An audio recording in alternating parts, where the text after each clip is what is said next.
government support, government facilitating, collaborating, government focusing on the role that governments traditionally play.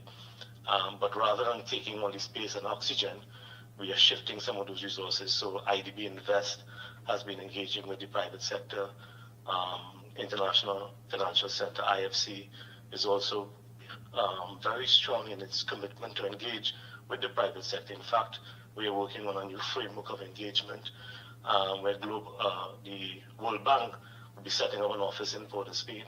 So we have begun to create the tools where we work with, in collaboration and in partnership with the local business community and all stakeholders to try to rebuild the economy that becomes once again not just vibrant from our internal engagement, but as you said, open for international investors.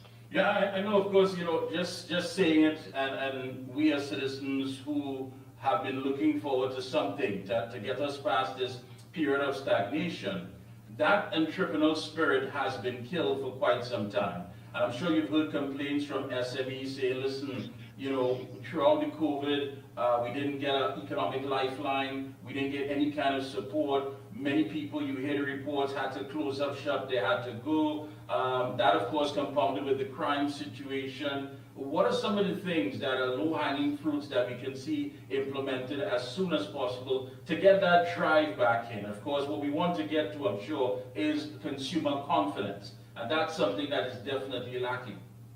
Well, two quick things. And as you mentioned, FX, one of the things that we need to also do is to reboot from an FX perspective and make sure that people have, I wasn't here at the time, but I'm told of the stigma that had been attached to persons locally using FX. And I don't want to say for trading purposes, but locally using it in remittances scenarios and so on. So we need to make sure and take away that stigma, and that's something that we're actively looking at, so that people can hold FX in accounts and be able to have access to the FX that is in their US account. So we need to address that. But more importantly, as you said, we have to have a program where some funding is targeted to SMEs, and that's one of the things that is very strong on the Prime Minister's agenda. We need to make sure that when one of the complaints people have had is access to banking services, access to the type of financing to SMEs, and even the framework that we have in place in some of the public institutions are not working as well as they can, and so we have to take a more targeted approach. So one of the things that I expect to see over the next 6 weeks or so is a greater focus that we want to bring through the Prime Minister's initiative to make sure and have funding available. And that's why it is so important for us to establish these framework agreements with these international agencies, because they want to fund those things, and we are going to make those things directly available to persons who are interested. Yeah, at last week's Cabinet news conference, the Honorable Prime Minister said that Central Bank Governor Dr. Alvin Hillier was refusing to divulge information on the top users of foreign exchange in this country. And, many of us are saying, listen, what are we seeing here? I mean, I don't want you to dive into the meat of the politics, but at the same time, there is that, impression that there's some sort of forex mafia that is controlling that entire industry. Well, I mean, as I said, we have to make sure and liberate it from whatever circumstances it may be in now. And so I have actually begun to look at the Exchange Control Act, and I've spoken to the Attorney General about it, and I am going to make a direct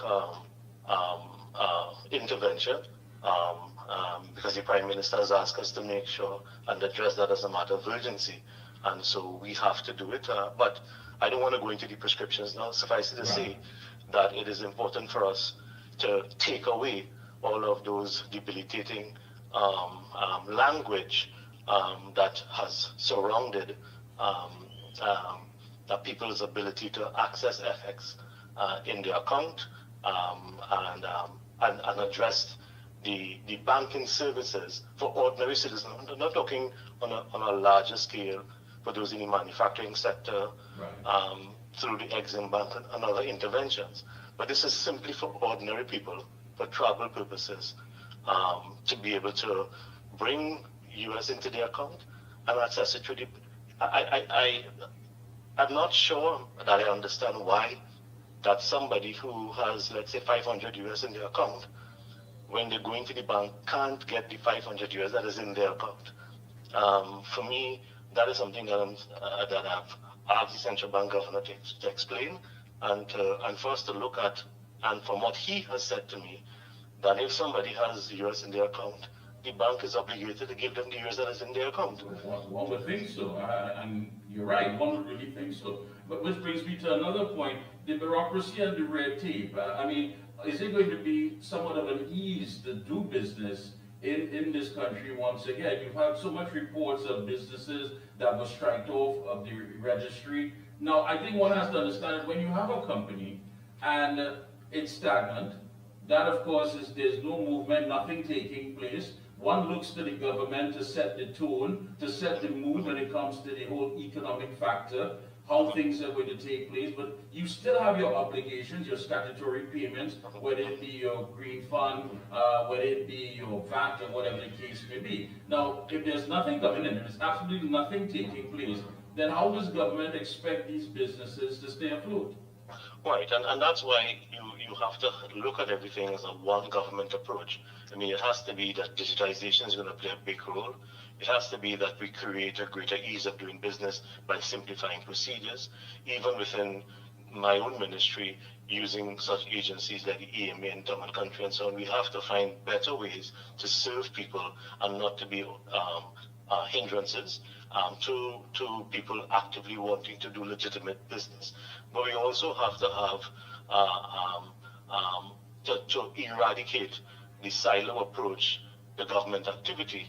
And so, for example, when you look at trade, industry and tourism, the single electronic window, you have to create a greater synergy across governments. So one of the things, for example, that the Minister of Finance in Jamaica, when we met with her, spoke to, that the central bank in Jamaica was looking at electronic KYCs, something that we have to look at here as well. For example, when it is you're going to different institutions, why it is that you have to do the same information over and over and over? Yeah. Can't we have a centralized KYC program that people can put in once and access many times across their financial transactions? So those are things that we have to start looking at, and we have actively begun. In fact, those are some of the things that we have begun to actively put in place and start to work towards.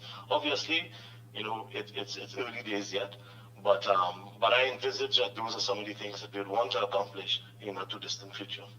Talking about at the opening ceremony of AmCham, you spoke about businesses being urged to take more initiative on environmental, social, and governance plans. If you care to expand on that, please. Of course. One of the urgent requirements, as far as as far as we sit, and I'm sure the government would love to, and the Prime Minister is very encouraging of it, is that people, especially members in the business community, they have to also put up their hand and say, listen, these are some of the things we would want to undertake. I mean, we have had in the history of our country, government has always been taking the lead, putting its balance sheet, being the largest employer, largest consumer, and so on of goods and services. But we do have a very active, a very vibrant private sector, and they must also want to partner with us and know that there's not only a role for them to play, but a huge opportunity for them to now step up and bring their balance sheet, put their hands up, to create that economic activity, to engender economic growth. So one of the things that the Prime Minister has asked us to focus on is building a new revenue in the non-energy sector, and of course creating that support to encourage and facilitate members of the business community, of the manufacturing association taking a more active role. Yeah, again, that comes from so much talk about diversification. We've heard that, but there's been so many opportunities and many things that are still sitting still as far as looking at medical tourism, sports tourism, all of these factors, and then compounded with, of course, the closing of the refinery. Are you going to have something interlocking all of these things that to Yes, bring about yes. what you're trying to accomplish? Yes, and that's why we're talking about a new economic engagement, a new framework. I don't want to say revitalizing, but to use words like diversification and so on that is overused.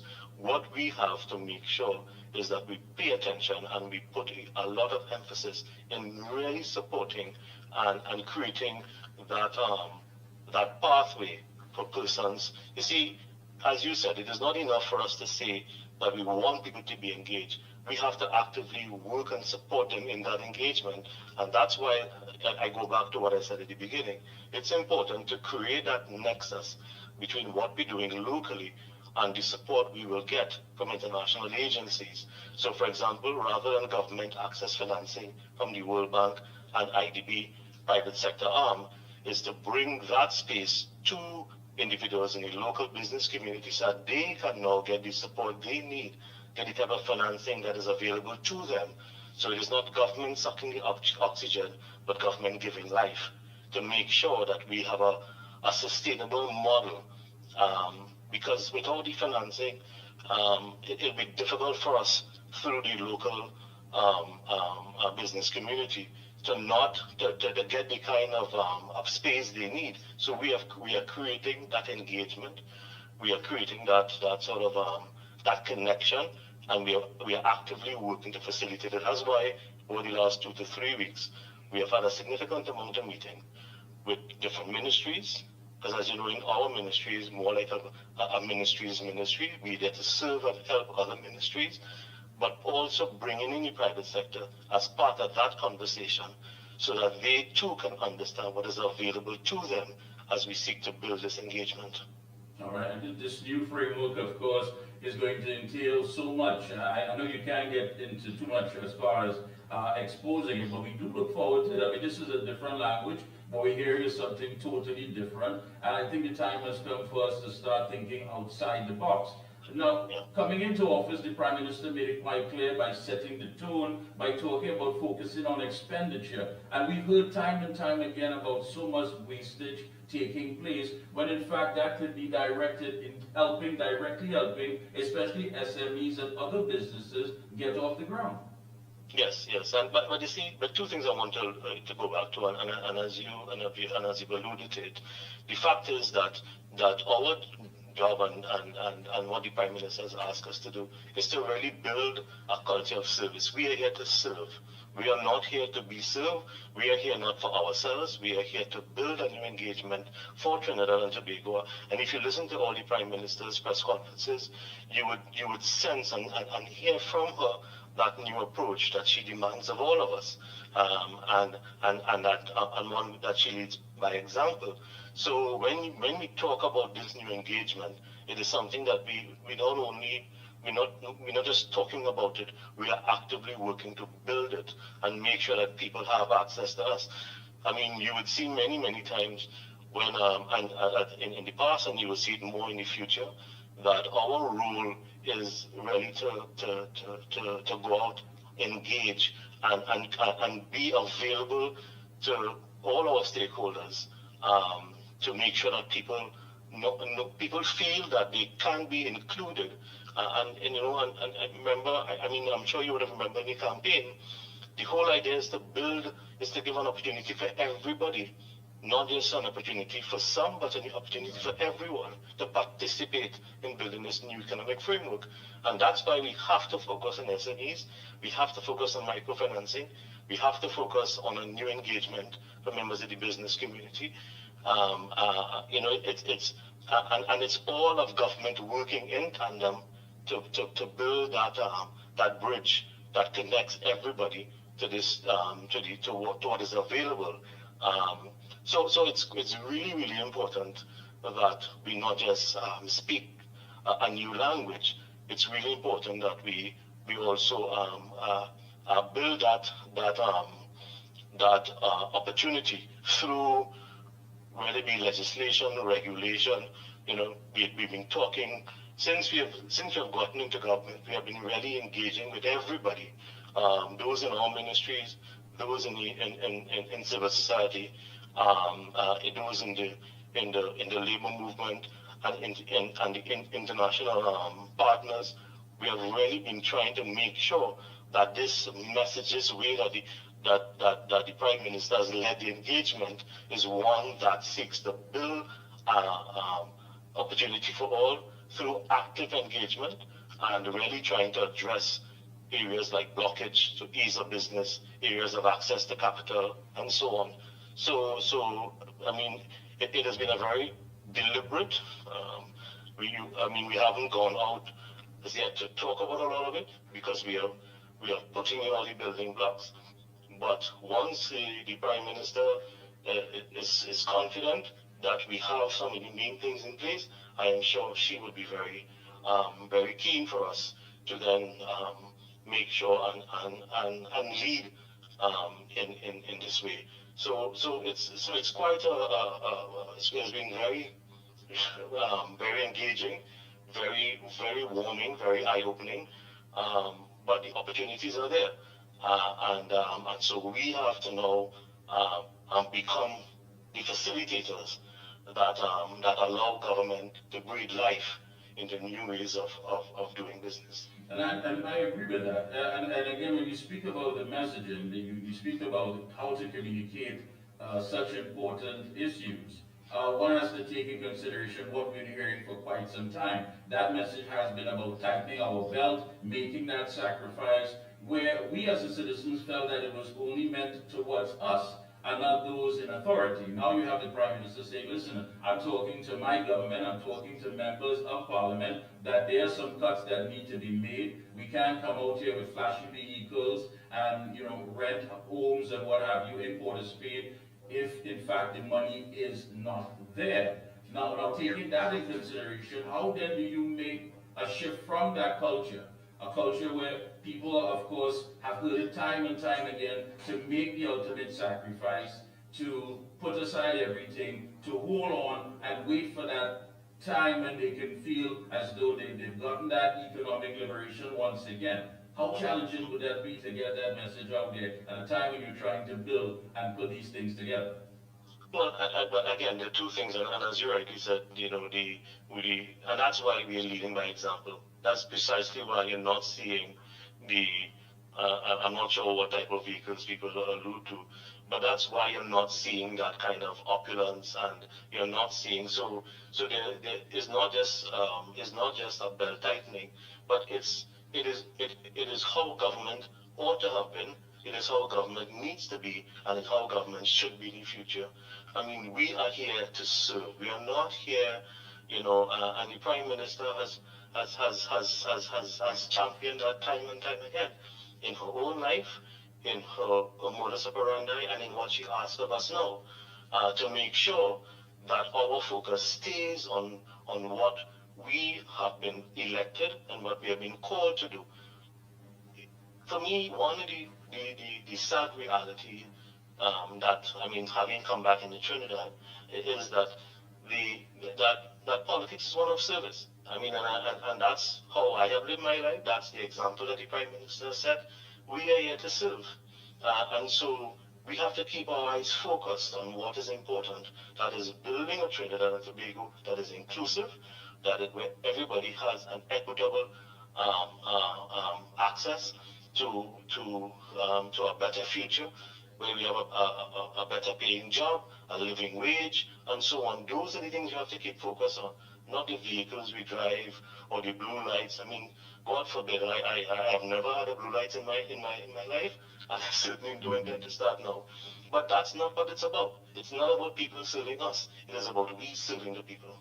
I want to agree with you 100% on that, and I think that needs to come across strongly. It's going to be something that may be a bit challenging when selling what needs to be sold, but I think once the citizens believe that it is being done in their best interest, that sacrifice is being taken by everyone across the board, which is going to bring about an equal social equity of everything. I don't see a problem once it's being done properly, and the message, of course, is being sold in a manner that everyone feels as though they're part and parcel of this new economic framework.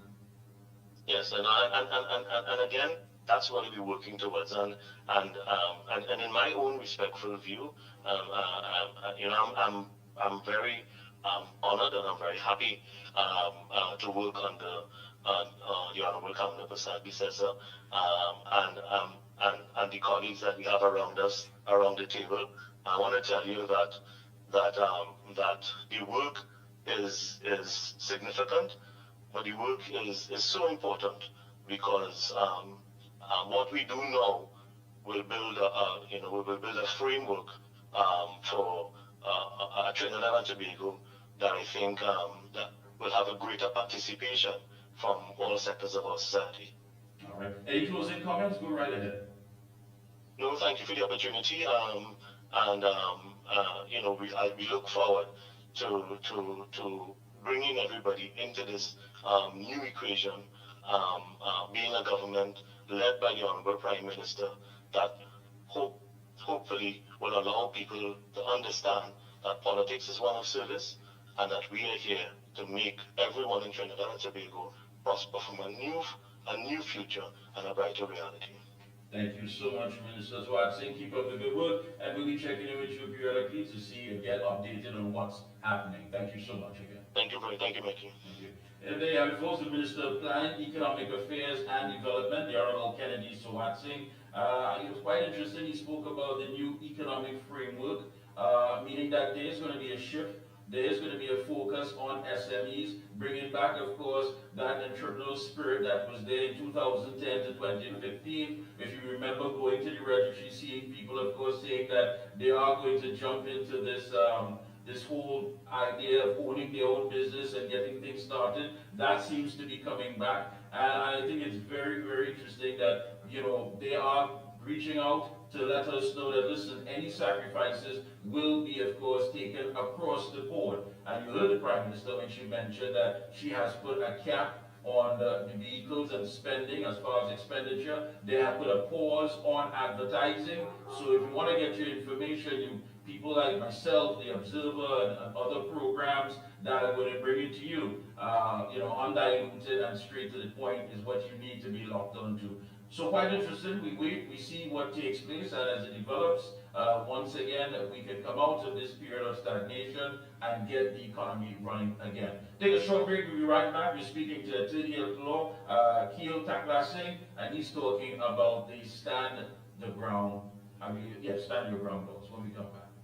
The Excel brand delivers quality service. I would recommend Omega Excel to everyone. Take care of yourself, take care of your health with Omega Excel. If Omega Excel works for me, it will work for you. Over a period of time, I started feeling stronger in my knees, like to add more pressure. Oh gosh, this place hot. And the AC in this car not working. Check Ryan Air. Ryan Air is ranked among the best in TNT for auto air conditioning service. They specialize in repairing and servicing all makes and models of vehicles and heavy equipment. They also stock a wide range of parts. Give them a call at 640-5828 or visit them at number 41 Cane Farm Road, Tacarigua, or email ryanairac@gmail.com. For prompt and efficient service, look no further than Ryan Air. When you say TNT's construction boss, then there's only one company, Lacroix Construction Services Limited, specializing in general construction, industrial maintenance, manpower resources, transportation and lifting, and equipment rental, excavators, bulldozers, dump trucks, lighting systems, and everything for your project. We have affordable prices. Call now 267-0000 or 431-0012. Lacroix Construction Services Limited, TNT's construction boss. For all top quality and affordable hardware supplies, no one beats Midland Hardware, located number 97 Eastern Main Road, Aruca. Midland stocks the #1 brands in hand tools, garden tools, water taps, power washers, generators, water pumps, kitchen and bathroom faucets, along with face basins and toilet sets, blocks, lumber, steel, sand, gravel, and topsoil. Also check out Midland for steel windows and assorted designs of metal curtain rods.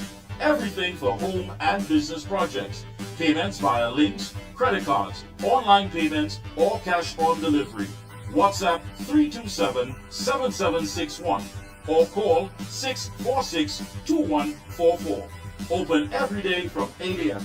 From foundation to finish, it's all at Midland.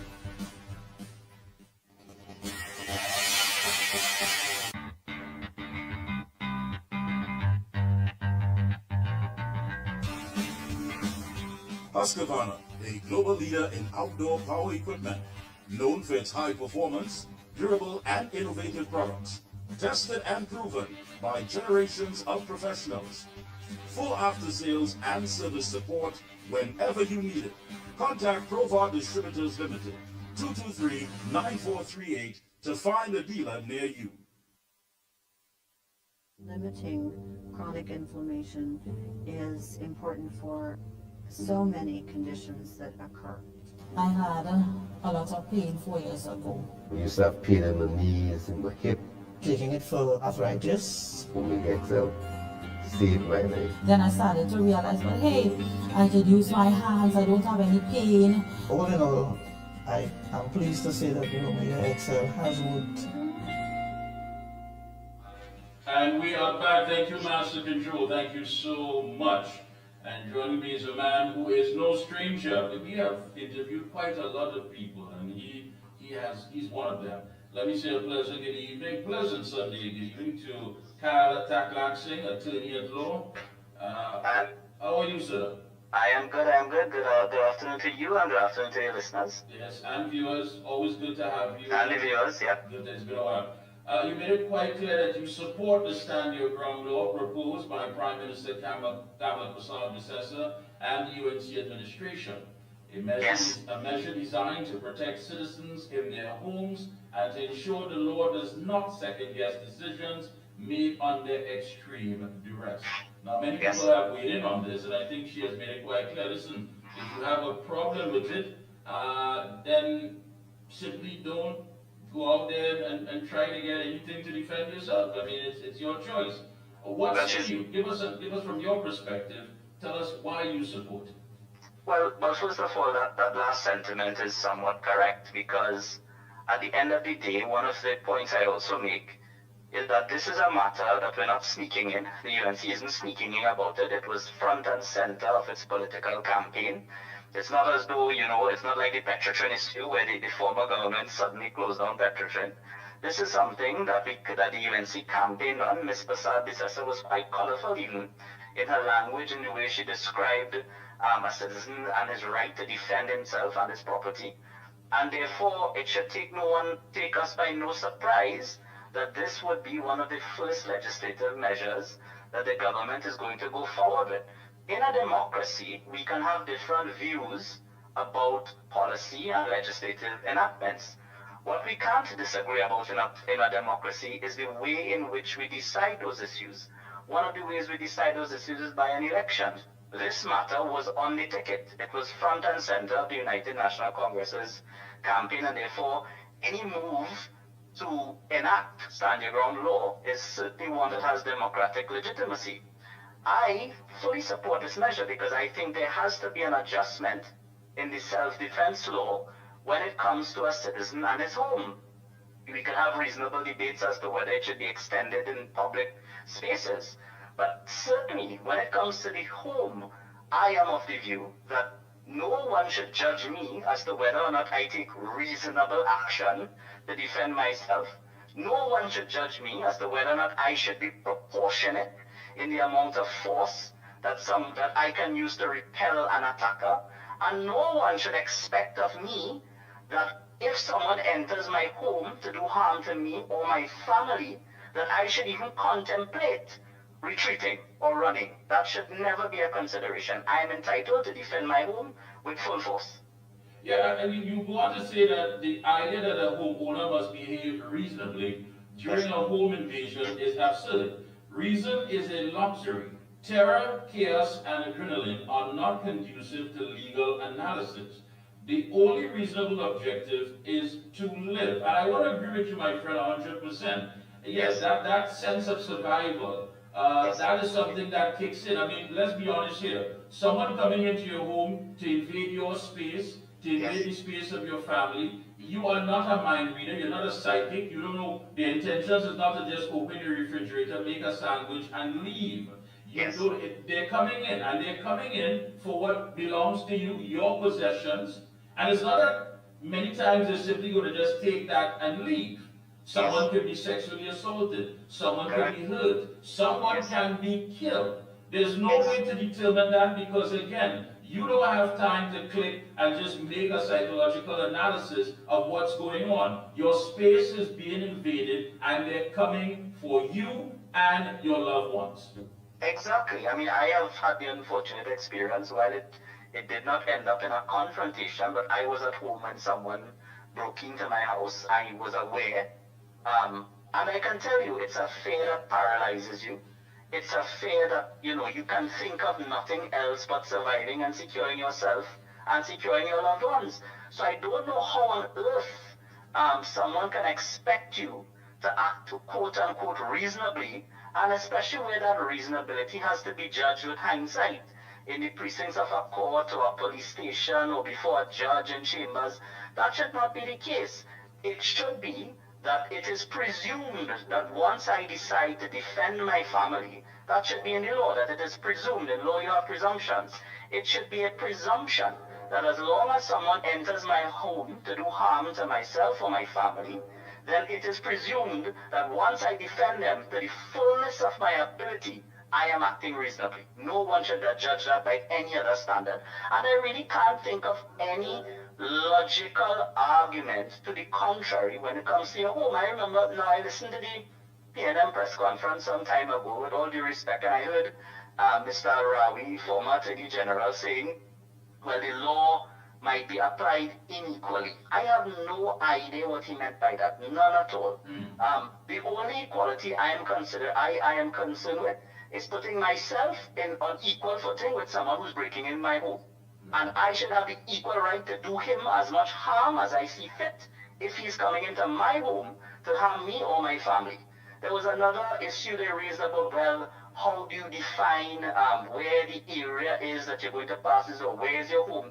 I think it's quite easy and obvious for anyone to define where their living space is, where their home is, and the common law and the law of England and UK and Europe and everywhere for hundreds of years. There's centuries of jurisprudence as to what is trespass law and what is home and boundary and land boundaries and that sort of thing. So that should be no problem to put in the legislation. There is simply no real legal, moral, or logical argument as to why this law should not be enacted to protect homeowners. Well, there are many who seem to have a liberal perspective on it, in the sense that after the fact, and this is all after the fact, that when it does set to say, listen, this young man came into your home, he came from a broken home, he came from an area that is definitely, geographically underfunded, it's not developed, he didn't have the best schooling, he wasn't academically inclined, and these are things that come after the fact. And you hear this from people who are now saying that, this standing ground law isn't good. But again, when someone again steps into your home, you only have a few seconds to make an assessment. When you're talking now about social issues that may have brought this young person or whoever it is to commit a crime where they can start believing that they can invade your space, then whose responsibility is that? Yes, and I am one who respects the sanctity of life just as everyone else, and I'm sure Mr. Sadbisasa and the entire UNC does. But at the end of the day, we have a real problem in Trinidad and Tobago where home invasions are rising and rising and rising. It's been happening for too long. And what do? We know, and it is accepted, that when you make alterations in legislation, it has the ability to change societal behavior. And it would send a signal to persons who are thinking about or planning doing some type of home invasion that, look, if I break in that house, there's no reasonability. The UNC has empowered citizens with one, more liberal access to FULs because that is a stated policy, and two, that in someone's home they can shoot and kill and not be prosecuted. So if I go inside that house, I could die. You therefore assume the risk. And insofar as we talk about the social circumstances of a person, yes, we are sympathetic to that. But what about the social circumstances to the ones you love? The ones you want to protect, the ones that you want to live with for the rest of your life. What about that? Doesn't that count for anything? Isn't that something that we should consider both before the fact, during the incident, and after the fact? I'm sorry, I have very little sympathy for someone who comes into your home to do harm and to rob, to rape, or to pillage. And if you meet consequences which ends your life, well, that is a risk that you took, and so be it. Yeah, well, you have individuals, of course, weighing in on this, looking at Florida's legal framework. And the key provisions of the Florida statute include, number one, no duty to retreat. A person who is not engaged in an unlawful activity and is in a place where they have a right to have no duty to retreat before using force in self-defense. Yes. Two, the use of deadly force. Deadly force is justified if the person reasonably believes it is necessary to prevent imminent death or great bodily harm to themselves or others, or to prevent a forcible felony. Three, presumption of reasonableness in home or vehicle. The law presumes that a person has a reasonable fear of death or great bodily harm if an intruder unlawfully and forcibly enters their home, dwelling, or occupied vehicle. The defendant knew or had reason to believe that this unlawful entry was occurring. And that's just three.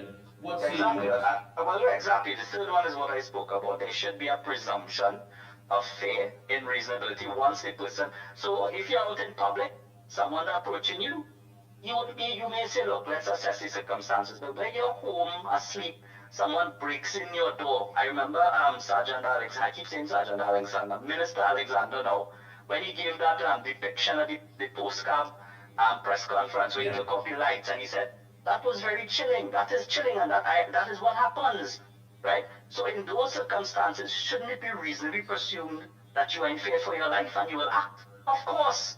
And in terms of a duty to retreat, strictly speaking, even the common law now doesn't say you have a duty to retreat. But what it does say is that retreat is something the court will consider whether you could have retreated. And in that regard, it is somewhat akin to a duty to retreat. So what we say is there should be nothing about retreat. There should be no expectation at all. That should be the policy for standing ground law. There should be no expectation of me retreating when someone breaks in my home. It should not be considered at all when one is considering reasonability. And that is fair enough. I think that is clear enough, and we can clarify that. Whether or not we want to get into debates, academic debates as to whether there is or isn't a duty, let's clarify it. Let us say there is nothing to do with retreat. Nobody either expects you to retreat or there is no duty to retreat if someone enters your home to do harm to you or your family. Now, immunity from cross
last couple of weeks we've had the World Bank here.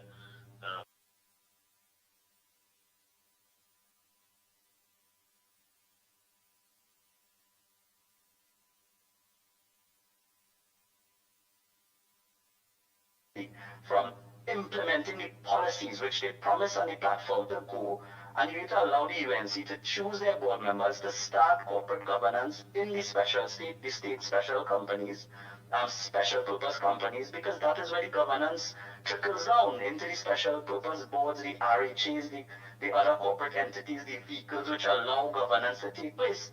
You can't stand in the way of the United National Congress now implementing its policy. Come again in 5 years and make your case. That's how a democracy works. I agree. Again, thank you so much for taking time out this evening, on this Sunday evening, to link with us here. It's been very insightful. Keep up the good work, and we'll be checking in with you periodically to get an update on what's happening. Thank you so much. Thanks a lot. Good day. Take care. Master Control, what was said by Kamala Prasad on this issue? Stand your ground. She made it quite clear. Please run that for me, please. Now to stand your ground laws. I think the ongoing debate on this is very, very healthy on stand your ground law. It helps people to understand the issues. However, we will go through with stand your ground laws as we promised in our campaign. We will do it. Ask yourselves this: why should you have to retreat in your own home? So that's the old law, you retreat. Why should you have to retreat in your own home when you and your family are being threatened? Why should you have to decide between defending your family or not defending your family because you're fearful that you will be prosecuted later? There are frivolous arguments about aiming for the criminal's foot and hand and leg and whatever it may be. That is unrealistic in home invasion situations because you're already so terrified that you will be such a marksman that you could aim for the two. So we will bring the stand your ground laws to defend yourself and your families. I say to citizens, stand your ground legislation is passed. If criminals invade your home, stand your ground for your loved ones. Do not hesitate. Send them straight out to the hospital. Send them straight out. Take a short break. We'll be right back speaking to businessman and cultural promoter Randy Glasgow right here on The Observer. Stand your ground. The Excel brand delivers quality service. I would recommend Omega Excel to everyone. Take care of yourself, take care of your health with Omega Excel. If Omega Excel works for me, it will work for you. Over a period of time, I started feeling stronger in my knees, like to add more pressure. Oh gosh, this place hot. And the AC, and this car not working. Check Ryan Air. Ryan Air is ranked among the best in TNT for auto air conditioning service. They specialize in repairing and servicing all makes and models of vehicles and heavy equipment. They also stock a wide range of parts. Give them a call at 640-5828 or visit them at number 41 Cane Farm Road, Tacarigua, or email ryanairac@gmail.com. For prompt and efficient service, look no further than Ryan Air. When you say TNT's construction boss, then there's only one company, Lacroix Construction Services Limited, specializing in general construction, industrial maintenance, manpower resources, transportation and lifting, and equipment rental, excavators, bulldozers, dump trucks, lighting systems, and everything for your project. We have affordable prices. Call now 267-0000 or 431-0012. Lacroix Construction Services Limited, TNT's construction boss. For all top quality and affordable hardware supplies, no one beats Midland Hardware, located number 97 Eastern Main Road, Aruca. Midland stocks the #1 brands in hand tools, garden tools, water taps, power washers, generators, water pumps, kitchen and bathroom faucets, along with face basins and toilet sets, blocks, lumber, steel, sand, gravel, and topsoil. Also check out Midland for steel windows and assorted designs of metal curtain rods. Everything for home and business projects. Payments via links, credit cards, online payments, or cash on delivery. WhatsApp 327-7761 or call 646-2144. Open every day from 8 a.m. From foundation to finish, it's all at Midland. And we are back. Thank you, Master Control. Thank you so much indeed. Joining us is a gentleman who is well known across this country. Yes, we heard about Randy Glasgow Productions every year, bringing us some of the best shows. Let me say a pleasant good evening to businessman and cultural promoter Randy Glasgow. Welcome, sir. Thank you, Mikey, and a special good afternoon to all your listeners, wherever they may be. It's a pleasure being in the program for the first time. Thank you. It's a pleasure having you on. You've called for local focus after the cartel controversy. You raised concerns about the controversial booking of Mr. Vibe Cartel, and you broadened the critique. You're urging the entertainment industry to reflect and commit and recommit to local talent. But that's easier said than done, Mr. Glasgow. I mean, the thing about it is that, there's this old saying, if you build it, they will come. And if it's a good quality, then they will continue coming back. Right. But when you don't have that product, when you don't have that quality, I think there seems to be a sort of a wide gap between the patrons who are letting go their finance to be entertained, and between that and the promoter who seems to think that he can give you almost anything when it comes to providing that entertainment. How then do we recommit to our local artists if the product is not top class? Well, it's a promoter's job. We help a number of people to get our artists to a certain level. And they can only get to that level by the exposure. So it's something that we have to do, because you will be surprised. Well, not really surprised, because you don't have paid for cartel. But other guys come in, their prices are 200,000 US, 250,000 US, and it's kind of crazy. And when that is happening, you have the good local guys. If they ask for 50,000 US, they are being beaten down and so forth. So the whole mindset have to change. We have to pay our good local artists what they deserve, and there will be a trickle-down effect. But it seems our artists don't get the love and respect that they should from promoters across the board. And we are calling for that to change. So only when that change, the whole concept will change, where our artists are being paid more, and they know they will have to work harder to produce the good stuff because of the pricing you're calling for. So that is where we at, and we have to make that difference and make that change and make that sacrifice. But it's worth it, because this is our country, it's our culture, and we can't ask outsiders to do it for us. Because I always of the opinion that people of the islands and so forth, they don't love us. They love to rely for our money and our women, basically. And that's the honest truth. So we have to love ourselves, love what is ours, and things will happen. Be patient, put in the work, and things will happen.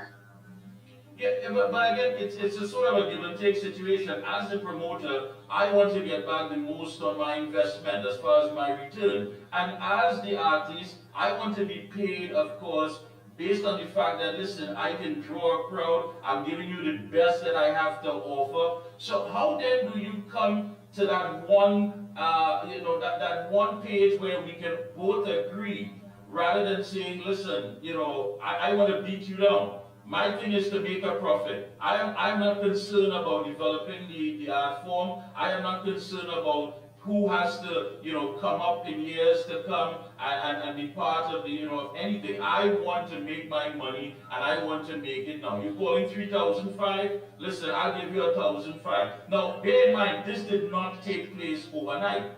There are people who would have compromised their value and brought the entire industry to the state that it is now. You're correct, but it's a process.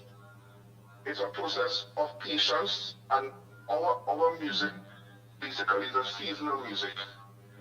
And if you look at the carnival scenario, it's just a few big artists demand a big box because the promoters, and the producers, they want to make a return on the investment.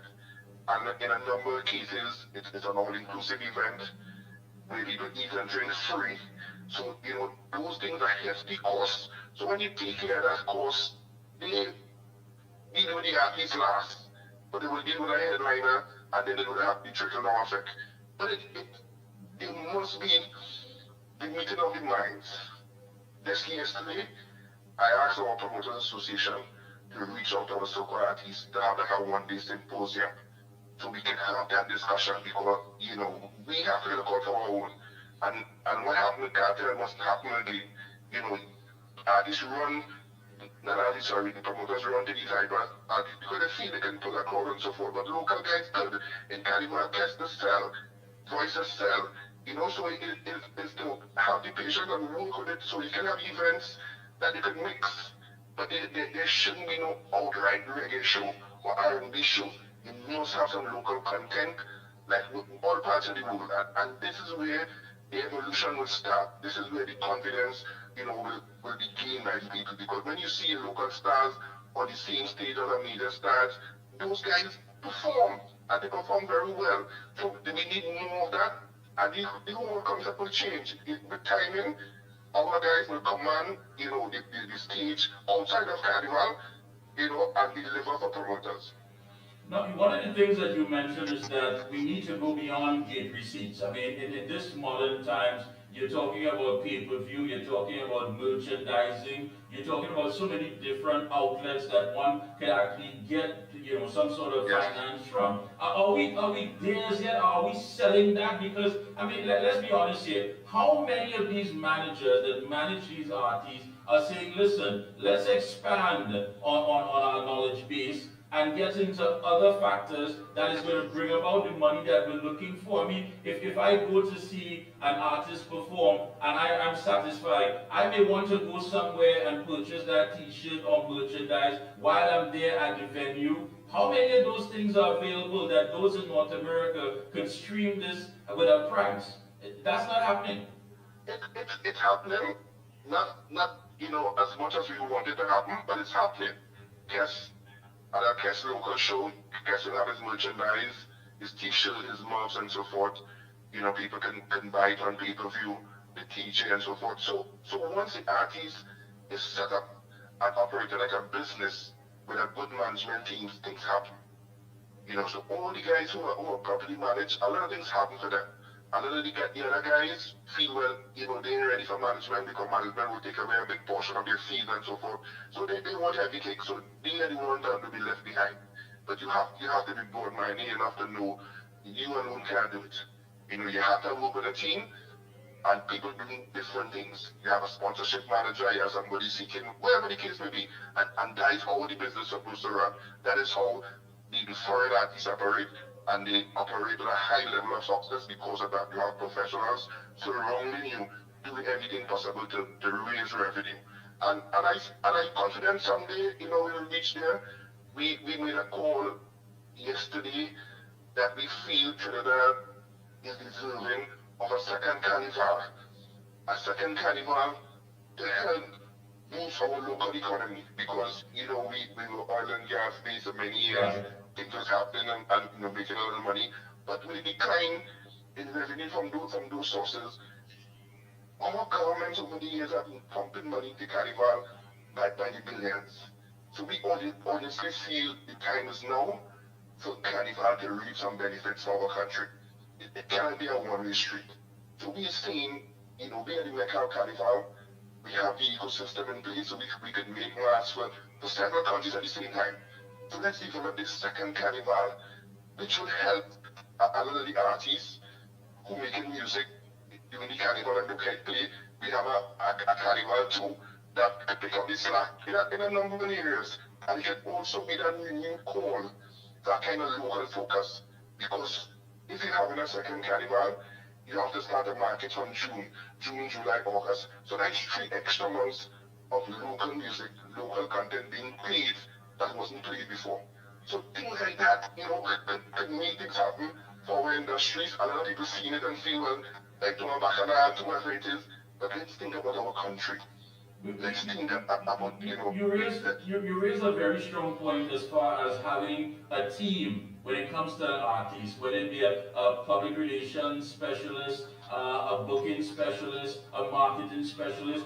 Do you believe that government could play a role in having these things set up as part of the cultural, cultural aspect of things?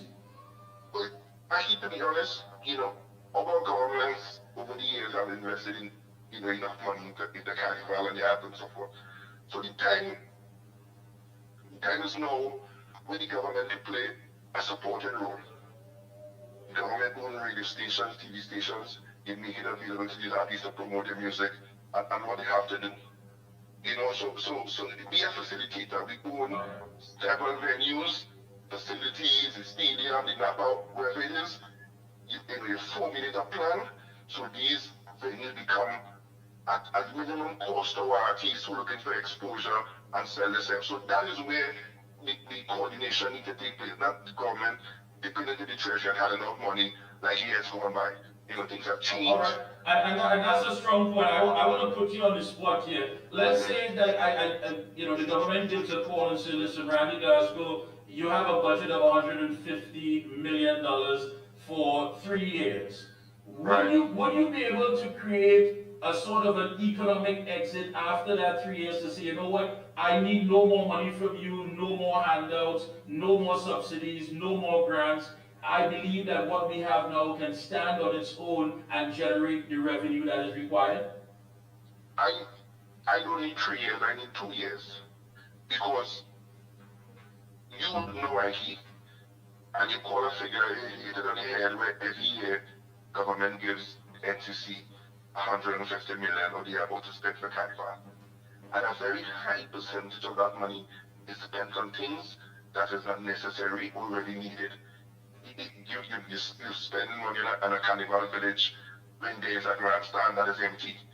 You're building a calypso tent for $9 million next to a carnival village that is free. So it's obvious nobody will pay to go to the calypso tent. So you could itemize things that is not necessary. So we could do a carnival, at a minimum cost and make sure it works for the country. It shouldn't be like the NCC. I always felt need restructuring. NCC shouldn't be just a distributing arm to give a big check to Tuku, NCB, and Pancho and Bego and collects nothing. It shouldn't work like that. I feel if government is subsidizing those organizations and doing something, if they do an event, you have to put aside some money for government also. Government is a partner. So government can't through NCC do all this work and build up infrastructure and rent out a floor and do all this and then you just come in and do your event, make your money and go to the bank. You have to give the government a portion. So things like that, in 2 years, things will change drastically. We honestly feel we are an era of self-sufficiency. So in the past, when an organization getting 16 million a year, 17 million a year, the money is scarce. We can't do that now. You're right. So you have to show us what you can do, how you're spending your money, the things you're doing, and we will help you. We have to help you market yourself because a group of guys running our organization, they were not trained in marketing, they were not trained in business, they do anything and try to do as best as they could. So you need the experts to help you. You need the fundraisers, people to help you, to make it work. And that is how it's supposed to work. So that way you will get away from that dependency syndrome. As we have it for years, 10 years, 1 billion spent. And we have nothing to show for it. That is a fact. You're right. You're right about that. And I think that the time has come for things to change. I think the culture needs to change within the culture. And start thinking outside the box and see how best these things can become self-sufficient to stand on their own. This is taxpayers' money, and the Prime Minister has set the tone that expenditure should be the focus. Cutting expenditure. And I agree with you. And the Prime Minister is on the button also. She said basically if you're an organization receiving government funding in the past, you have to tell us how that money was spent. You have to, if you ask, and you have to give accountability to the nation, to the Prime Minister, how you spending the people's money. And if you're not satisfied in that regard, how could you be giving more money to spend? You're right about that. You're right about that. So we look at, but you know, a lot can be said about this topic, and there are some people who may feel as though you're taking them out of their comfort zone. But I think in the long run, this is to benefit the culture and by extension the country. Of course, you know, as I said, they have to be helped. You get the experts for them, you know. We have some of the best promoters in the Caribbean and Trinidad and Tobago, and underutilized. So you can safely, you know, tell three of the best promoters is you work with this organization. See, there's other three you work with this organization. Show them, you know, how to do things the right way at a minimal cost and still get the best. We have those guys, and that is what the system needs. You know, that is what the system needs. People, professional people who understand what they're doing. You know, I trust in this certain thing that the government is doing. And then the results would be fantastic events. The results would be fantastic. So everything is there. It's just the guidance, how to do things. You know, I am confident with our new government, our Prime Minister, our Minister of Culture and so forth, things will be done differently to the benefit of the country and the citizens. Like, if I can allow me to say Go this. ahead. The Trinidad and Tobago last big carnival was under the Honorable Ms. Kamala Sisa in 2011. People just feel, well, you know, they know nothing about carnival, whatever, but our last big carnival festival was 2011, where Marshall won 2 million. The first time ever a Calypso singer won 2 million, if you remember those days. Yeah. That was under the leader. So people don't have to be frightened, and whatever the case may be, you do things differently because you understand the thing like a science, and you have the right people doing the right things, and everything will fall into place. My friend, we wait and see how this develops. I'll be checking in with you, of course, to get an update. And I must say, I really truly think that, you know, that plan about becoming self-sufficient in less than 3 years is something that we must take seriously. Yes, and we have to encourage it. Yeah. You know, what I recognize is excluded is the right people approaching the sponsors and so forth to help, because everyone knows government is there, so there is no need to raise no sponsorship money, and that is wrong. You know, that mindset have to change. You have sponsors there who are willing to sponsor, they get the tax write-off. Don't get complacent and say, well, the government is there to support us, so we don't need to do this. You have to do it. That's right. You have to do it. That's right. Again, thank you so much for taking time out to link with us this evening. Randy will be checking in with you again for an update. Thank you so much. Yes, brother. Thanks a lot. It was a pleasure being on your program. Thank you so much. Take a short break. When we come back, we speak to the Public Utilities Minister, Mr. Barry Pevler, right here on the Observer. Just to remind you, our bodies are under stress from environmental toxins to work stress to poor food choices and low nutrients in the food we eat. Our bodies are under a lot of stress. So pick up your bottle of Omega XL. It provides the health benefits of many fatty acids. Get the most powerful, all-natural, anti-inflammatory supplement on the market today, Omega XL. We'll be right back. The XL brand delivers quality service. I will recommend Omega XL to everyone. Take care of yourself, take care of your health with Omega XL. If Omega XL works for me, it will work for you. Over a period of time, I started feeling stronger in my knees, like to add more pressure. When you say TNT's construction boss, then there's only one company, Lacroix Construction Services Limited, specializing in general construction, industrial maintenance, manpower resources, transportation and lifting, and equipment rental, excavators, bulldozers, dump trucks, lighting systems, and everything for your project. We have affordable prices. Call now 267-0000 or 431-0012.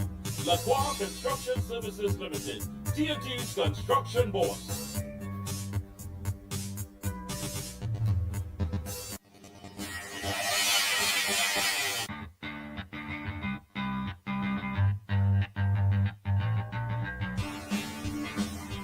Husqvarna, a global leader in outdoor power equipment, known for its high performance, durable and innovative products, tested and proven by generations of professionals.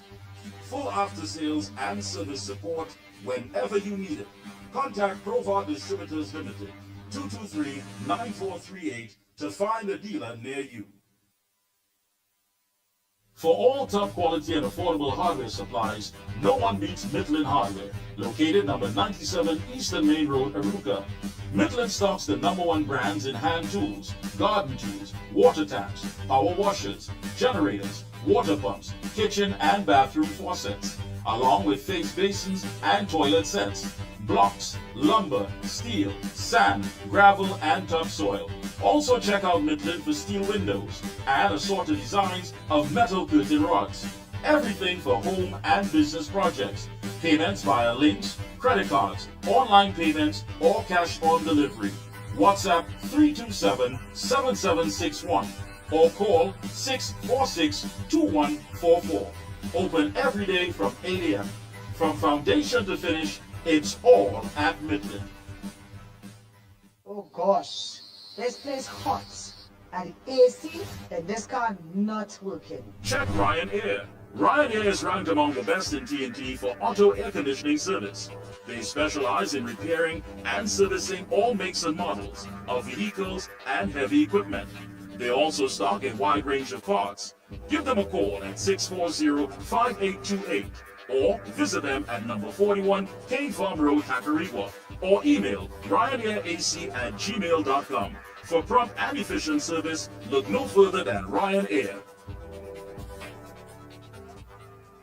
Limiting chronic inflammation is important for so many conditions that occur. I had a lot of pain 4 years ago. I used to have pain in my knees and my hip. Taking it for arthritis. Omega XL saved my life. Then I started to realize, well, hey, I could use my hands, I don't have any pain. All in all, I am pleased to say that the Omega XL has worked.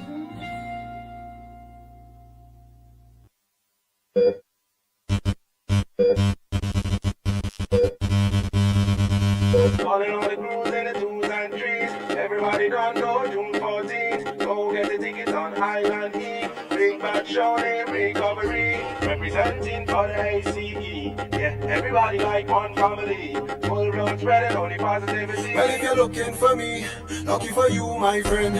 I in a good spirit. I drink in a good spirit. June 14th we there. But we must represent for we brethren here. Yeah. Good spirit. I drink in a good spirit. We outside for a good reason. Support, befriend them in any season. Yeah. My friend and them couldn't tell you about it. Good. When you say TNT's construction boss, then there's only one company, LaCroix Construction Services Limited, specializing in general construction, industrial maintenance, manpower resources, transportation and lifting, and equipment rental, excavators, bulldozers, dump trucks, lighting systems, and everything for your project. We have affordable prices. Call now 267-0000 or 431-0012. LaCroix Construction Services Limited, TNT's construction boss.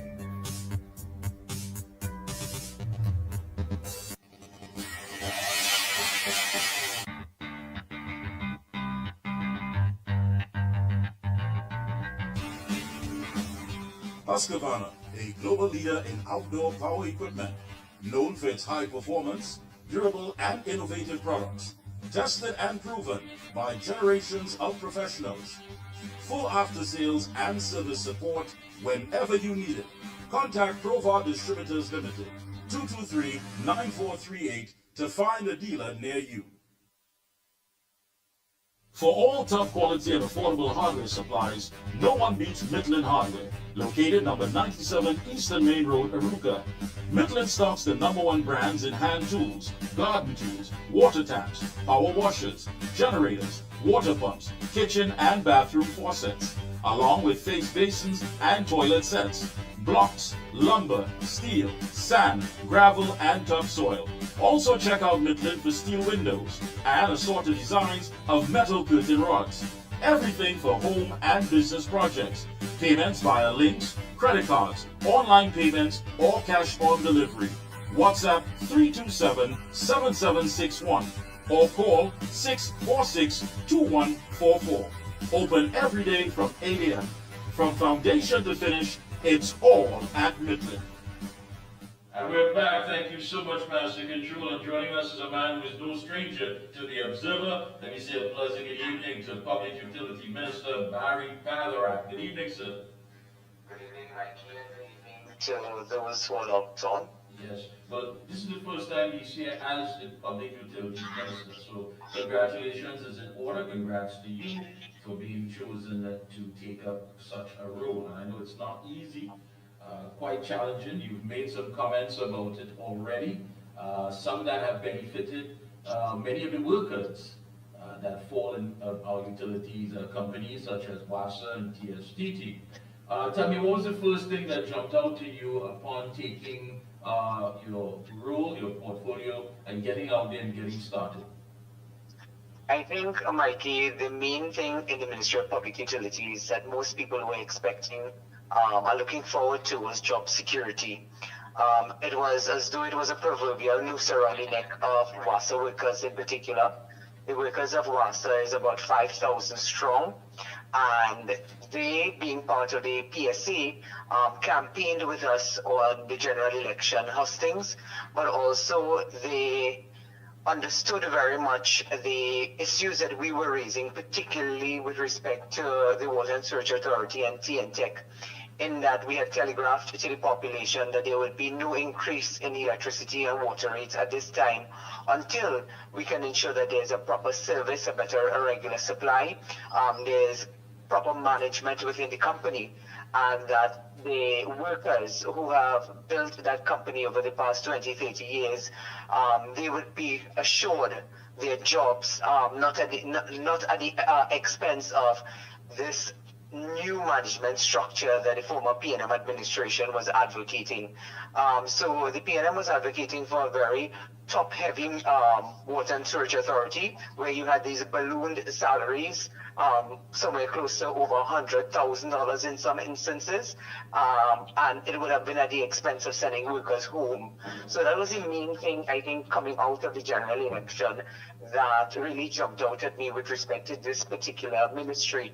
When I went to WASA, you know, the employees came out and they applauded the Prime Minister's decision to rescind the transformation plan of WASA under the People's National Movement.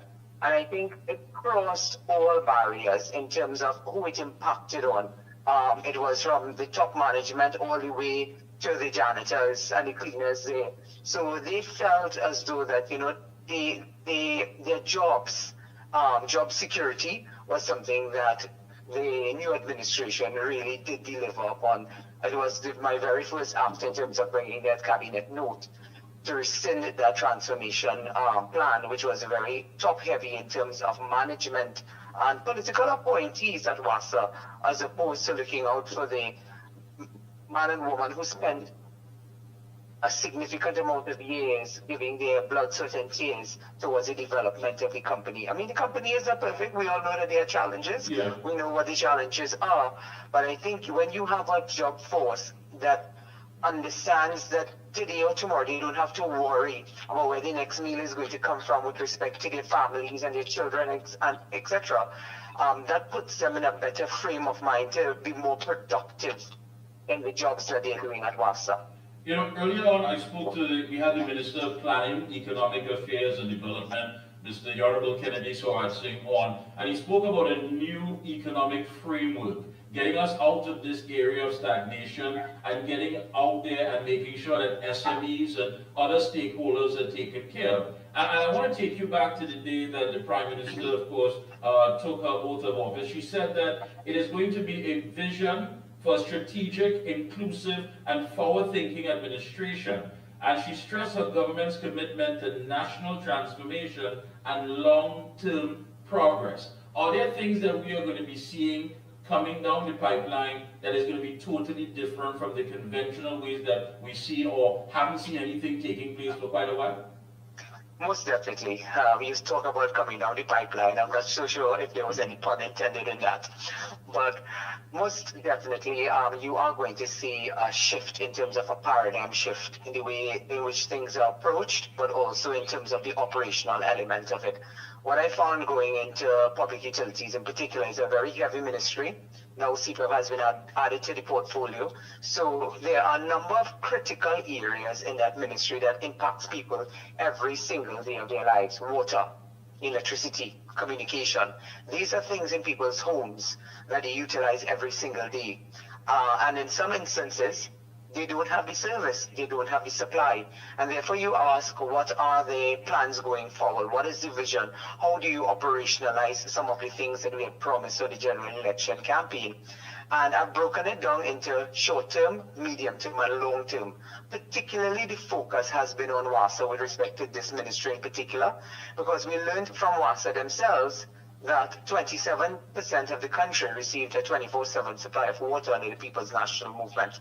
In 2025, a country that has spent billions of dollars in this sector, it is shocking, it is alarming, but it really tells you that the government that was there before us, they did not have the political will to fix those problems at WASA. These are things that, as I said, impact people every single day of their lives. Now, with 27% of the country receiving a 24/7 supply of water, there obviously must be a difference in terms of what is the vision for the company, in terms of water production and water distribution. A lot of these challenges at WASA are not new challenges, but it really requires you to go into the boardroom and make sure that a lot of what you're being told is actually happening, and that the operational element of WASA is conducive in terms of delivering the results. So first and foremost is the issue of water production at WASA, because that is what everybody's on the tip of everybody's tongue. Inside of WASA, it is water production. Water production is just 50% of the problem. And therefore, if you have other alternative supplies of water in terms of additional wells, you're looking at desalinated water. Right. In specific constituencies like Maruga, Mayaro, Cyprus, which has perennial problems in terms of catchment areas, you then open up these retention ponds, when you have a lot of flooding, that surface water management can be captured somewhere so that it can then be transposed into water production into your taps. Those are the areas that we need to look at with respect to water production.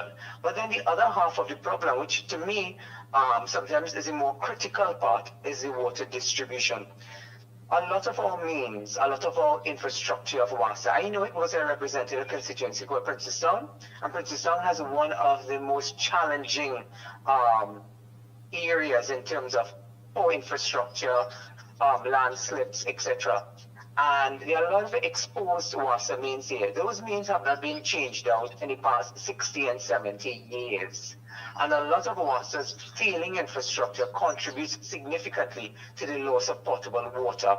And therefore, sometimes there's water in the lines, but it's not reaching where it's supposed to reach because of the issue of poor infrastructure, dilapidated infrastructure. And therefore, one of the first things I've done is that while we are focusing on creating new streams of water production, you also have to look at the area of distribution. And therefore, an audit of WASA is taking place in terms of WASA's assets. This country has a maintenance problem where we invest in new infrastructure, but there's no maintenance of that infrastructure. And that is not limited to any specific area. It also includes WASA and other areas of public utilities. So, as I said, half of the problem really is the water production, and the other half is water distribution. I've told you what is our short-term and long-term plans for water production, water distribution. I'll give you an anecdotal sentiment, Mickie. Yeah. For the past 4 years, the former administration accessed an IDB loan for the transformation of the water sector. They had that money in hand, so it is not an issue of money. It is not an issue of resources. It's an issue of political will to get the job done. And having held that money from the IDB for the last 4 years, very little was done in the water sector to utilize the resources that were available to you to change out the crumbling and dilapidated infrastructure, but also to invest in new sources of water. And therefore, it really raises the issue of political will. You have cash in hand. You know what the problems are. You know what the projects that are needed to be done. But yet you sat on your hands and you did nothing for the last 4 years with that money and all those projects. Mr. Barr, I think that's what really has many people confused, because the People's Partnership led by the UNC at that time, it was water for all. I mean, gone are the days where you see blue barrels lining the sides of the roadways in many of the rural districts. We had people who were working, people who were managing the situation. Now today you're hearing so much reports that they will truck-borne water, and the mere fact, if you even mention geographical discrimination, some people become very defensive. I mean, how did we able to go backwards rather than move forward? That's a very interesting question, and I'll tell you this. There was no investment in the water sector, whether it is for water production or water distribution. They sat on their hands looking to create jobs for the boys and girls in the People's National Movement. And that is why when we spoke about the management structure and these ballooned salaries, they focused a lot on cutting the workforce of WASA to make WASA profitable. And therefore they forgot there was the other element of that, which is to also make WASA operational so that it delivers water to 100% of the people of Trinidad and Tobago. And therefore, in their effort to use WASA as a political vehicle for jobs for the boys and girls in the PNM, when you have a former general election candidate, not one, but two, in senior management positions that are brought on to run WASA without having the requisite background, the requisite formal education in terms of water resource management, wastewater, etc., then you understand why the company ended up in the way that it did, because it was not run efficiently for the purpose that it was set up for. They utilized it to give jobs to the boys and girls in the PNM with these huge ballooned inflated salaries, and that is why so much focus has always been on the transformation plan. And when you look at the transformation plan sets out very clearly. You recall it was not last year but the year before, when at the Senate Finance Committee I raised the issue that we did not budget $60 million in NIS government contribution to NIS for WASA. And when I raised that, I said, Minister, does that then mean that WASA employees are going home? And he said, well, more than likely it is possible. Now, they danced around this entire issue for the past 2 to 3 years, holding that noose around the neck of WASA employees. And that is how they thought that they were going to make WASA efficient and so on. But you could not put square pegs in round holes and expect greater levels of production. But at the same time, while you had that going on, there was no investment into the industry. I'll tell you this, going into office for the past month, one of the things that I'm very surprised at, and I've shared this with the Prime Minister as well, is that so like ministers never used to go to work. I don't know what they were so busy doing. Because the thing about it is that while you are insulated in terms of running the state enterprises and so on, you must also provide the direction and the vision of what is your government's direction and vision to bring greater effect to public utility, social development, whatever it is. And when you go into these entities, and the staff are telling you, well, we never saw a minister. A minister never met with the staff. We don't know what is the government policy, because they've never shared that, except to say that they're going to shut down WASA, they're going to shut down this and that, the other. And that was the approach, I think, that they took to governance, where they became so removed from the people, even the people that were working with them in ministries and state enterprises. And therefore, you spend all of your time, meaning the former administration, spend all of their time chasing shadows where none existed, instead of really getting down to doing the work. And that is why we have reached the situation that we are in, because they focused on what was the personal interest and the personal benefit, as opposed to making these companies profitable, making them operational so that it delivers on the mandate that is set out to do in the case of WASA delivering water to people. And instead you invested in programs. I'll tell you, and I'm happy you spoke about those blue barrels, because I remember there was a headline about a year or two ago saying that Barry and Marvin clash over barrel and bucket. I could not imagine in the year 2025, with so many billions of dollars invested in the public utility sector, that the ministry still had something called the rain harvesting water program. And when I asked, what is this rain harvesting water program? It is essentially what you just described, about these buckets and barrels being put on the outside, and you're giving people buckets, barrels, and tanks, and you think that that is how you empower them. Those things may work for today and tomorrow. What then happens for the years to come? You still continue and expect that they will full rainwater from barrels and buckets all the days of their lives, and their children will carry on that?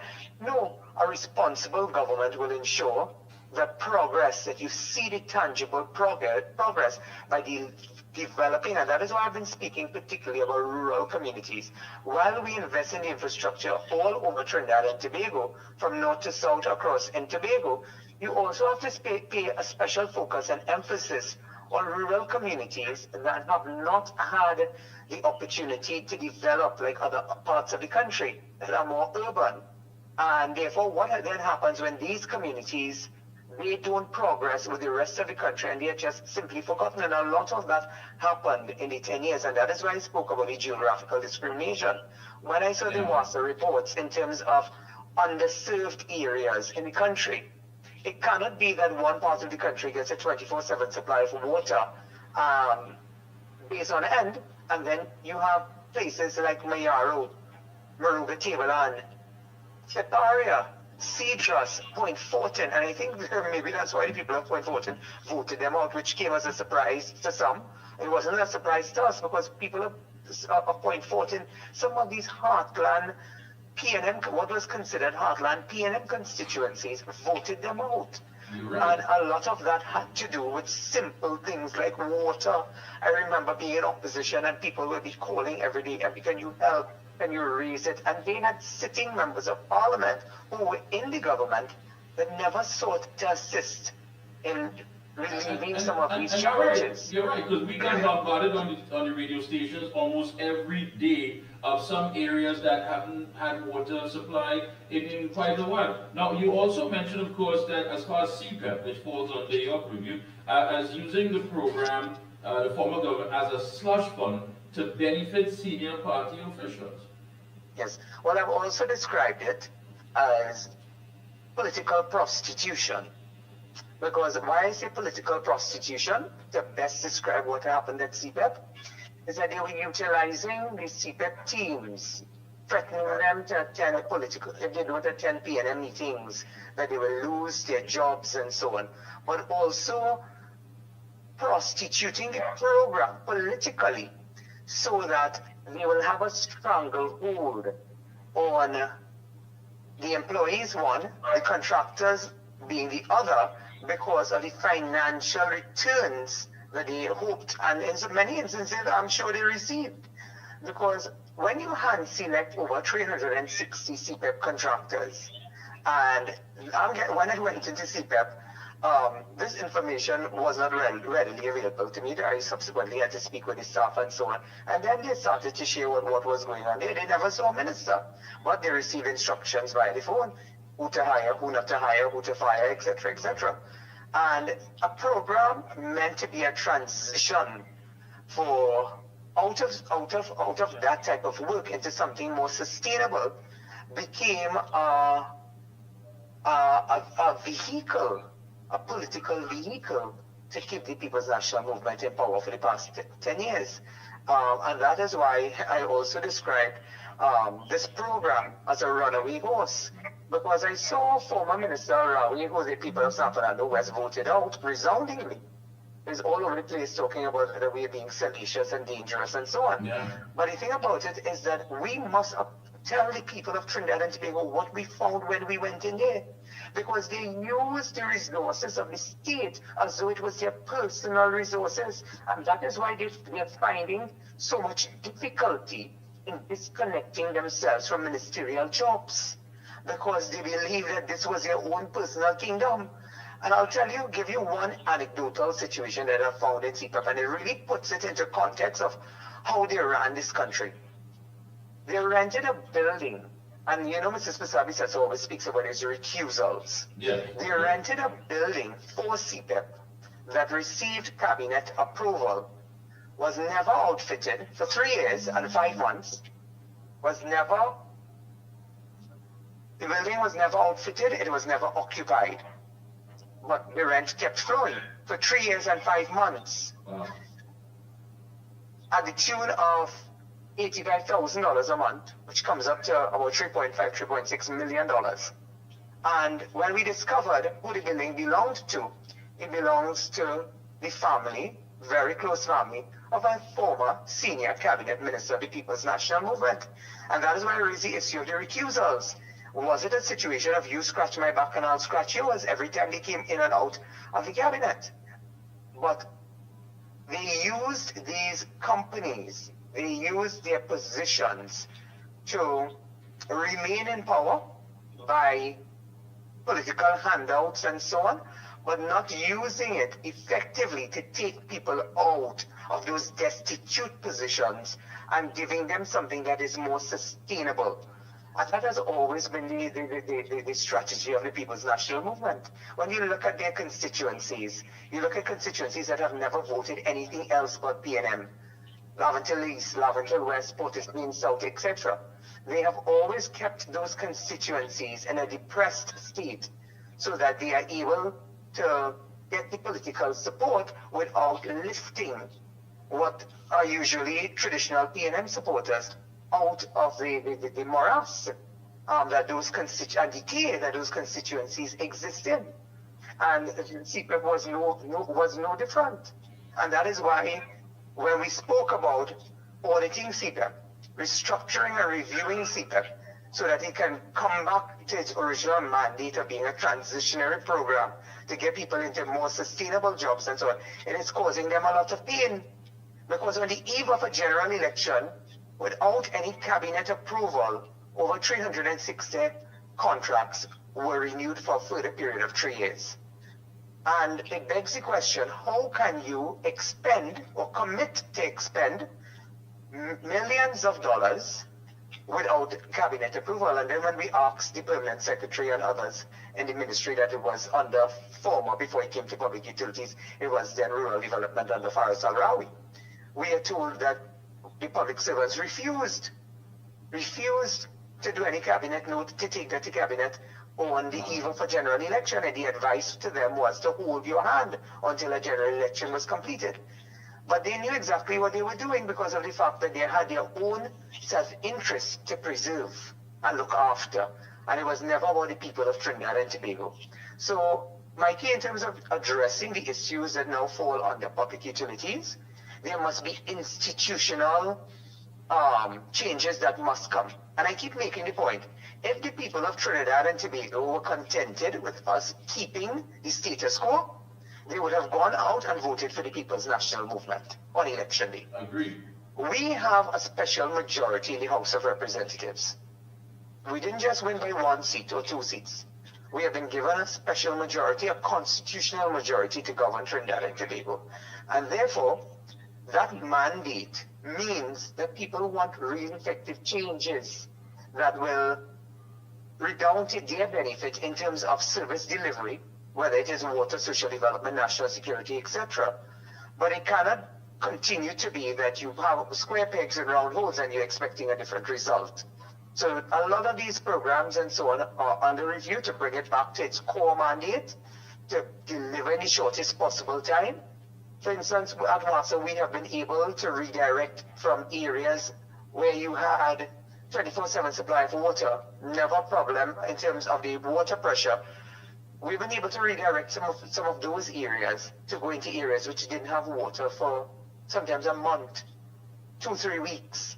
And it really requires you to have the political will, because for years I have been complaining in opposition that WASA puts out these water schedules. But when you check your taps, there's no water coming through the taps, even though they tell you on Monday you're getting water. They never kept to those schedules. And I repeatedly raised it as a opposition member. And the then minister would say, well, no, there's a water schedule. But it requires you to have political will. As tedious as it may sound, simple things like water in people's taps mean a lot to them. And therefore, on a daily basis, my phone is inundated with empty days of water here. I'm sure it's throughout the entire country.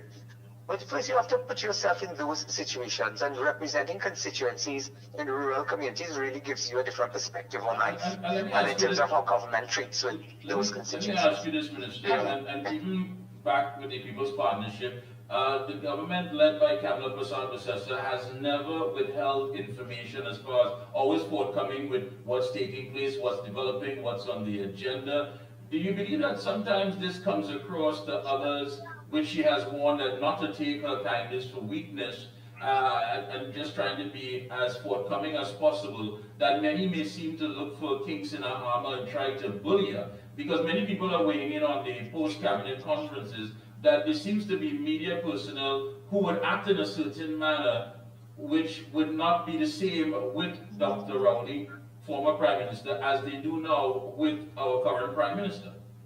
Oh, most definitely. We have taken notice of that as well. And I'll give you an instance. On Thursday last, I was asked about an employee of the Salcott being appointed to the board of WASA. And I saw that there was a social media blogger that is associated openly to the People's National Movement. We all know who she is. And she had put out that, and I double-checked. I said, well, we could not have done something like that. And I double-checked. And would you believe that the exact same issue that was put out by that PNM social media blogger came up in the postcard, and he could not tell me because the media tried to put it out as though that it was an issue that was making its rounds, and it was not making its rounds. It just came from that one person, from the PNM social media team. And when I checked, I said, well, no, we could not have made a mistake like that. When I double-checked, it was a lie. It was a complete fabrication. The person was never even employed at the Salcott. So I understand exactly what you're saying, but the thing about it, I think Mrs. Prasad-Bissessar has demonstrated that we have learned from our past experience, and we also know that the elements that continue to support the People's National Movement, whether it's the media or anywhere else, that they're not just going to roll over and die. So we are very mindful, and if you notice, our approach is respectful but very strong and direct in terms of how we treat with those matters.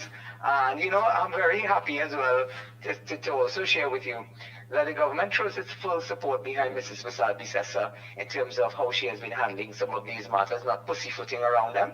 Yeah. You would see what she has been speaking about with respect to our national security matters that have been gracing the front pages. And I think the population, for quite a while, they wanted the return of a compassionate leader, which we have in Mrs. Prasad-Bissessar, but someone who will tell it as it is. And I think the population, despite the efforts of the PNM social media bloggers and others, the population is truly appreciative of that. That is the sentiment that I'm picking up. The directness in which she's handling it, the forthrightness, but also the courage and strength, and not pussyfooting around the issue. So, you know, I really wanted to use the 1 or 2 minutes I probably have left to say kudos to the Honorable Prime Minister, because sometimes I just came off the phone with her, that's why it took so long to join your interview. Yeah. But she has a no-nonsense approach, but also she expects that you work 24/7 and you don't expect you will be kind of day off on a Saturday or Sunday, because she understands that there's no honeymoon period and she wants the betterment of the country, and particularly ministers who are in delivery areas of governance. She has mandated us, you know, to start looking at what are the short-term, medium-term, and long-term. And I've shared some of what the long-term are with you, as well as some of the short-term and medium-term. So yes, we are starting to see progress. It will come. It's just only been a month. But there are several ministries that have started to deliver. People have already been telling me, you know, they never used to get water, now they're getting water. MD Vandana's ministry, she was able to clear a backlog of over 6,000 applicants who were just languishing under the People's National Movement waiting for their pensions. She's been able to clear that. The Minister of National Security is out there rallying the troops. So a lot is happening, a lot will happen in the future, but it really requires you to have the political will. And I think after the 10 years that we have stayed in opposition, we are very mindful of the suffering that is out there. You know, sometimes the challenge is that you can't meet the expectations as quickly as they come, but the population has been, you know, really understanding. And I think once we continue to communicate with them and they see that their MPs and their ministers are out there working, they understand that they're in this for the long haul. And as I told you earlier, we have a constitutional majority and there's so much to be fixed. But I would safely say we started the fixing of it. I agree with you. Thank you so much for taking time out on this Sunday evening to link with us here and bringing such information. Very insightful. Keep up the good work, and we'll be checking with you periodically to get an update as things progress. Great. It was nice speaking with you. As always. Thank you. Take care. Right. Hey folks, want to get some calls in as quickly as possible. 225-9790, 225-9790. If you want to make a WhatsApp call, 494-0938. We're going to give you like a little 5 minutes, get your calls in. I know you had quite a lot taking place this evening. Minister of Planning, Economic Affairs and Development, Kennedy Sawat Singh, Attorney at Law, Kail Takla Singh, businessman and cultural promoter, Randy Glasgow, and of course, you just heard from Public Utilities Minister Barry Pallarat, who is saying, listen, the Prime Minister is not going to be bullied, because I know many of you are waiting on that, and have been calling me and saying, Mike, I don't like how, you know, what Rowley Dunn fellas wasn't getting on, so, you know, look at these post-cabinet conference, they want to bully the woman and ask her this and ask her that. Well, that's why we need to have our own thing going, and that's important. Let me see what's happening here. Yes. Good evening, good evening. Good evening, Mr. Mickie. How are you going? All right, how are you? It's good, man. Good, man. Good to see some progress taking place in this country. I see your boy, Alan Ferguson, saying that he want to remove all the derelict ships around the Chagaramas area, boy, for free. Yeah. So I think you should get one of these ministers who deal with that issue to deal with that, because it seems to me that Trinidad and Tobago was a scrap iron republic for the last 10 years under the PNM government. So if the UNC can remove all them scrap iron boats and Ferguson could put some money in the pocket, that would be good. That's what he's saying. The country. That's what he's saying. Right. So I think that's a good move. Yes, because if we were moving derelict things in the water courses, I think around the country should be cleaned up also. And what these individuals doing, they're polluting the country with that sort of all these sort of byproducts, petroleum, and that is a no-no, because it will cost more money to clean up than to prevent it. So remove all of them, I say, and let them do that. Furthermore, the minister now has done a lot of things that they're doing here. We see people getting water who wasn't getting water before. The minister of social welfare cleaned up a whole backlog of people who was trying to get grants and social services for the last 10 years, and they wasn't getting. And also the Ministry of Education going to start a clean up back there too, with these set of hyenas inside the country who was abusing people, innocent children.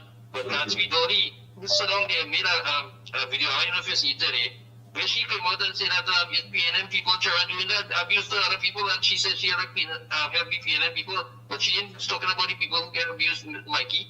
No. The people children who are abused and that and live with that trauma for the rest of their life. No. But put them in minor, put them wherever they put them, but get them out of school once they ain't doing nothing, Mikey. Thanks for the opportunity. Thank you so much.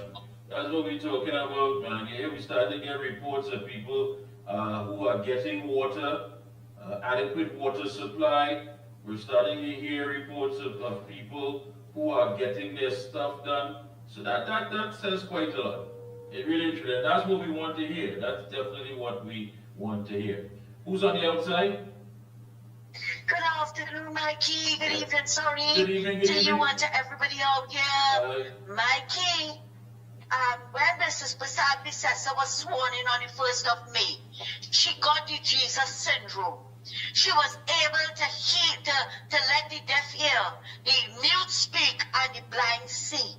Because suddenly people who had that problem for the last 10 years, they had an epiphany. And now they are talking, they are hearing, they are seeing all the things that was going on. Mikey, I don't know if you heard that video with William Monroe. When Yes. he was one that had a big epiphany, Mikey. Yeah. That I am shocked to know that after 10 years, that man had so much, he had a mouthful to say about what the PNM was doing to African people. And all those people who want to come now and talk about what this government, that this government uses African people, they should be ashamed of themselves. They should listen to William Monroe. Our next person I want to talk about is Gatsby Dolly. Gatsby Dolly have no shame as a former minister of education to come and talk about what Mrs. Pasabi says they intend to do. Mikey, it's about time they bring out the big stick. Because it's just too long, this nonsense with bullying and fighting in school. It is going on and nothing is being done. Now, we are hearing her say that she had the files on her desk. And she has seen where some of these children, parents, grandparents, and mother, father, whatever, are PNMites, right? And one of the expressions, one of the phrases that she used is that she's asking if that is the reason why Mrs. Pisasa wanted to jail these children.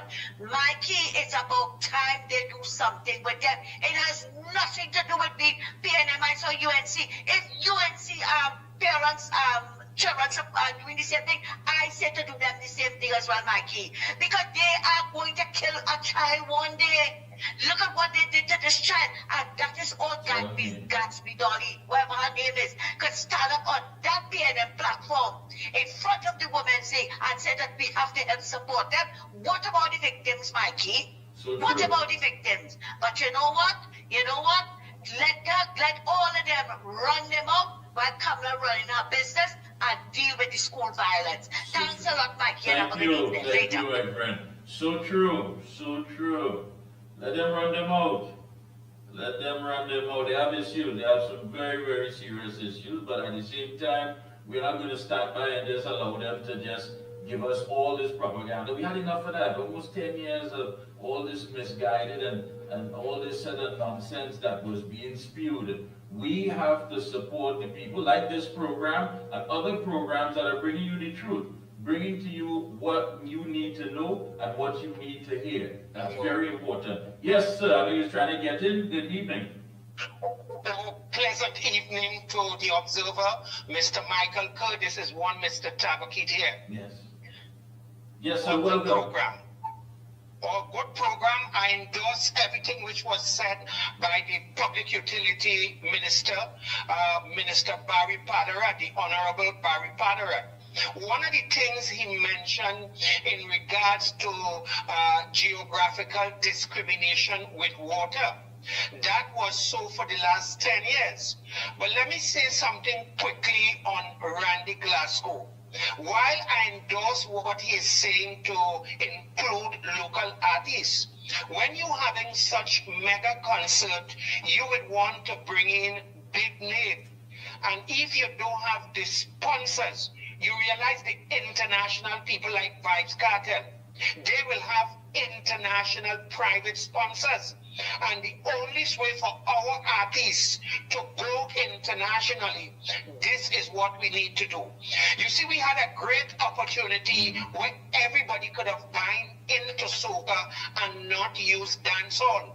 And that is the backlash is facing Trinidad and Tobago because we continue to use the Jamaican style and not use local arms. Mr. Michael Kerr, I thank you. Good program. Thank you so much, my friend. Appreciate that. As we wrap up, I want to say a pleasant good evening to each and every one of you. Thank you so much for your support. A lot is happening, and you got to stay locked on. Again, legacy media, they simply have their own agenda. I, like you, simply do not like sometimes the action of many of these reporters when it comes to dealing with the situation, because you look at it and you say, if somebody else was there, they wouldn't act like that. But we have to stand and defend our government, defend our Prime Minister, because, we're talking about less than 2 months in office, and things are happening. people are getting the service that they require and delivery is taking place. So you have to say that definitely there has been some change. And according to the Public Utilities Minister, Mr. Barry Patharat, they have been given an overwhelming mandate to go out there and make those necessary changes. Also, Attorney at Law, Taklak Singh, who spoke about the stand your ground law,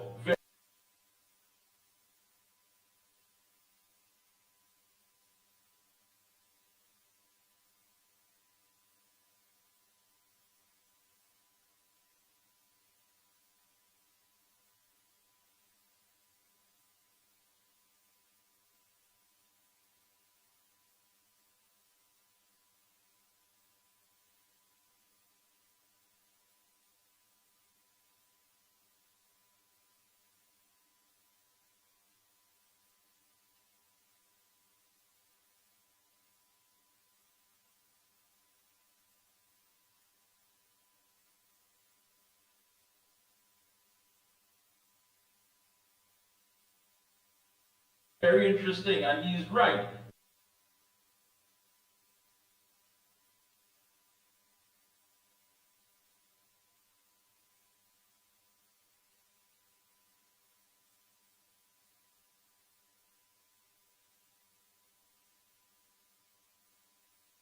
But we're following it up with action. Have a good one and be safe out there. Take care.